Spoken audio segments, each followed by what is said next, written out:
எங்கள் வீட்டு மல்லிகை செடியில் பாருங்கங்க எவ்வளோ முட்டு இருக்குன்னு. எவ்வளோ அழகாக இருக்குது பாருங்கள். நிறைய முட்டு இருக்குங்க. எவ்வளோ முட்டு இருக்குது பாருங்க. இந்த மலைக்கு நல்லா பூத்துருக்குங்க.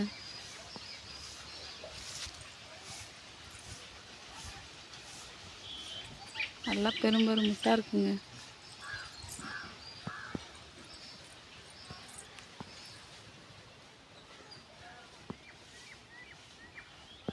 ஃபுல்லாக மல்லிகை செடி தாங்க.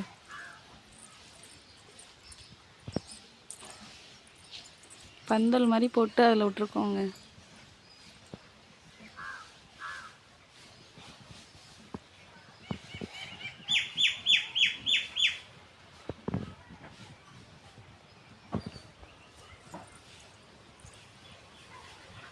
எவ்வளோ அழகாக இருக்குது பாருங்கள்.